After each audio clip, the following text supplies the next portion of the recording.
রাধে রাধে বন্ধুরা, অমৃত কথা বাংলা চ্যানেলের নতুন পর্বে আপনাদের সকলকে স্বাগত জানাচ্ছি। ভগবান শ্রী রামচন্দ্রের অশেষ কৃপা পেতে অবশ্যই কমেন্ট বক্সে লিখুন জয় শ্রীরাম। এই পর্বের বিষয় হলো শ্রী শ্রী রাম নবমীর দিনে রামলালাকে পুজো করা সহজ সরল পুজো পদ্ধতি ও পুজোর মন্ত্র। এর পাশাপাশি আমরা জানবো রাম নবমীর দিন ভগবান রামের আশীর্বাদ পাওয়ার জন্য কি কি কাজ করবেন আর কি কি কাজ করবেন না। এর পাশাপাশি জানবো ভগবান শ্রী রামচন্দ্রের 5টি পছন্দের ভোগ কি কি, সবটাই জানবো এই ভিডিওর মাধ্যমে। ভিডিওতে যাবার আগে অমৃত কথা বাংলা চ্যানেলটিকে অতি অবশ্যই সাবস্ক্রাইব করুন, লাইক করুন, কমেন্ট করুন, শেয়ার করুন আর ধার্মিক নোটিফিকেশন ঘন্টাটি বাজিয়ে দেবেন। এই বছর চৈত্র মাসের শুক্লপক্ষের নবমী তিথিতে আড়ম্বরের সঙ্গে পালিত হবে রাম নবমী। ধর্মীয় বিশ্বাস মতে এই দিন মা কৌশলার কোল আলো করে মর্তে আবির্ভূত হয় ভগবান শ্রী রামচন্দ্র। তাই এই দিনটি রামের আবির্ভাব দিন হিসাবে পালিত হয়। হিন্দু ধর্মাবলম্বীদের কাছে অত্যন্ত পবিত্র এই দিন। প্রতি বছরের মতো এই উৎসবকে ঘিরে ভক্তদের মনে উৎসাহ তুঙ্গে। রাম নবমী মূলত ভগবান বিষ্ণুর সপ্তম অবতার শ্রী রামচন্দ্রের জন্ম।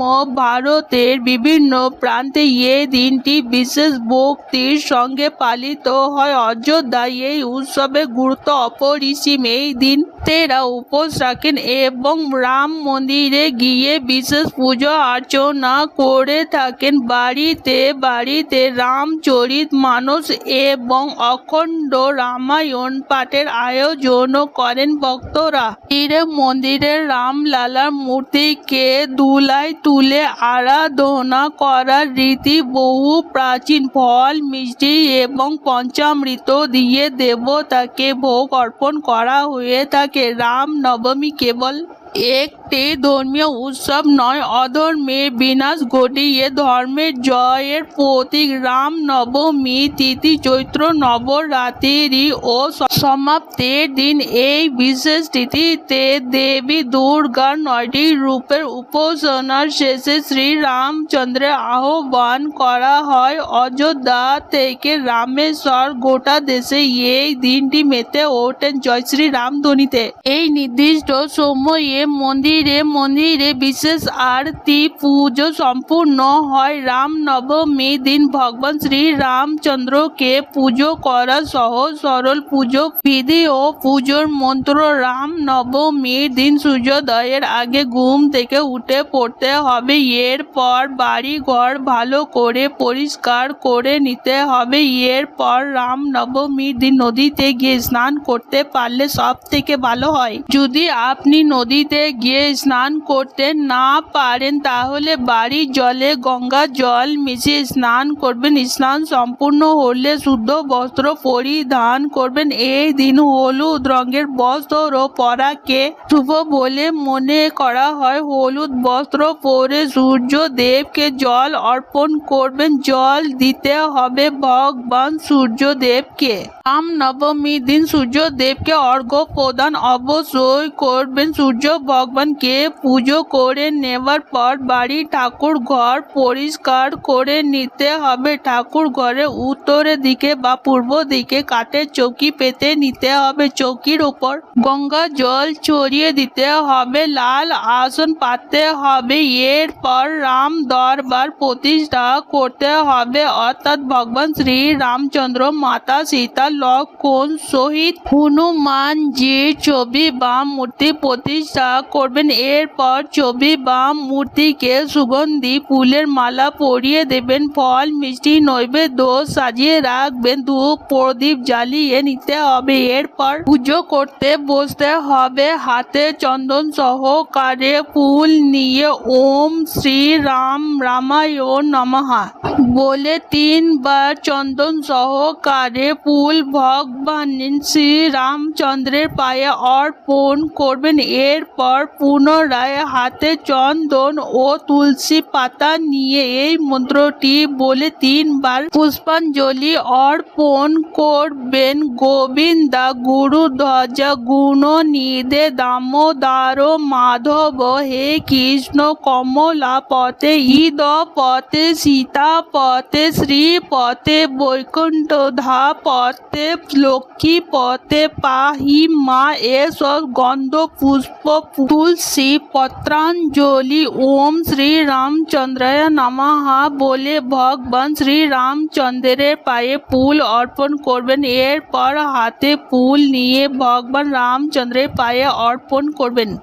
এরপর মাতা সীতা দেবীর পায়ে লাল ফুল অর্পণ করবেন। এরপর বিধিবদ্ধ আরতি করবেন। আরতি সম্পূর্ণ হলে হাত জোড় করে ভগবানকে প্রণাম করবেন প্রণাম মন্ত্র বলে। ভগবান শ্রী রামচন্দ্রের প্রণাম মন্ত্র এবং মাতা সীতা দেবীর প্রণাম মন্ত্র বলবেন। পুজো সম্পূর্ণ করে 108 বার রাম রাম উচ্চারণ করবেন। এরপর পরিবারের সকল সদস্যরা মিলে প্রসাদ গ্রহণ করবেন। রাম নবমীর দিন এই ছোট ছোট কাজগুলির মাধ্যমে ভগবান শ্রী রামচন্দ্রের আশীর্বাদ লাভ করতে পারবেন। কি কি কাজ করবেন? রাম নবমীর দিন আর্থিক লাভ করার জন্য রাম নবমীর দিন সন্ধ্যার সময় একটি লাল কাপড় নিতে হবে। সেই লাল কাপড়ের মধ্যে 11টি গোমতী চক্র, 11টি কড়ি, 11টি লবঙ্গ এবং 11টি বাতাসা বেঁধে ভগবান শ্রী রামচন্দ্রকে এবং মাতা সীতাকে অর্পণ করতে হবে। এরপর রাম রাম মন্ত্র রোজ যথাশক্তি জপ করতে হবে। যত বেশি জপ করতে পারবেন তত ভালো। একবার রাম রক্ষা স্তোত্রম পাঠ করবেন। এরপর বাতাসা গুলি বাচ্চাদের মধ্যে বিতরণ করে দেবেন। গোমতী চক্র এবং লবঙ্গটি পুটুলি তৈরি করে আলমারিতে রেখে দেবেন। এটি করলে আর্থিক লাভ করতে পারবেন। সুখ শান্তির জন্য রাম দরবারের ছবির সামনে সন্ধ্যার সময় একটি ঘিয়ের প্রদীপ অবশ্যই জ্বালাবেন। রোগ থেকে মুক্তি পেতে চাইলে রাম নবমীর দিন সন্ধ্যাবেলার সময় যে কোনো হনুমানজির মন্দিরে যাবেন। হনুমানের সামনে বসে 108 বার রাম রাম উচ্চারণ করবেন। এরপর 3 বার হনুমান চালিসা পাঠ করবেন। এটি করলে ব্যক্তি রোগ থেকে মুক্তি পাবে। বিবাহে যদি বাধা আসে তাহলে রাম নবমীর দিন সন্ধ্যাবেলায় ভগবান শ্রী রামচন্দ্রকে এবং মাতা সীতাকে হলুদ সিঁদুর এবং চন্দন নিবেদন করুন। এটি করলে বিবাহের বাধা দূর হয়। রাম নবমীর দিন কি কি কাজ করবেন না? কাউকে অপমান করবেন না, মিথ্যা বাক্য এবং অপশব্দ ব্যবহার করবেন না, কোনো মিথ্যা কথা বলবেন না। এই দিন আমিষ আহার ভুলেও করা উচিত নয়। ব্রাহ্মণকে বা গরিব ব্যক্তিকে শস্য দান করতে পারেন। শ্রী রামচন্দ্রের বিশেষ কৃপা লাভ করা যায়। ভগবান শ্রী রামচন্দ্রের 5টি প্রিয় ভোগ কি কি? রাম নবমীর দিন এই ভোগগুলি অর্পণ করলে ভগবান শ্রী রামচন্দ্রকে তুষ্ট করতে পারবেন। প্রথম ভোগটি হলো পঞ্চামৃত, দুধ, দই, ঘি, মধু, চিনি এবং গঙ্গা জল দিয়ে তৈরি পঞ্চামৃত ভগবান শ্রী রামচন্দ্রকে অর্পণ করুন এবং এর সাথে 2টি তুলসী পাতা দিয়ে দিন। দ্বিতীয় প্রিয় ভোগটি হলো লাড্ডু। তৃতীয় প্রিয় ভোগটি হলো ক্ষীর বা পায়েস। চতুর্থ প্রিয় ভোগটি হলো হালুয়া। ক্ষীর দিয়ে তৈরি হালুয়া ভগবান শ্রী রামচন্দ্র অত্যন্ত প্রিয়। পঞ্চম প্রিয় ভোগটি হলো মালপোয়া। এই 5টি ভোগ ভগবান শ্রী রামচন্দ্র অত্যন্ত প্রিয়। পুজোর দিন এই 5টির মধ্যে যে কোনো একটি ভোগ অর্পণ করলে ভগবান শ্রী রামচন্দ্র তুষ্ট হবেন আপনার ওপর। আজকের পর্ব এখানেই সমাপ্ত হল। অমৃত কথা বাংলা চ্যানেলের সঙ্গে থাকার জন্য আপনাদের অনেক অনেক ধন্যবাদ। রাধে রাধে।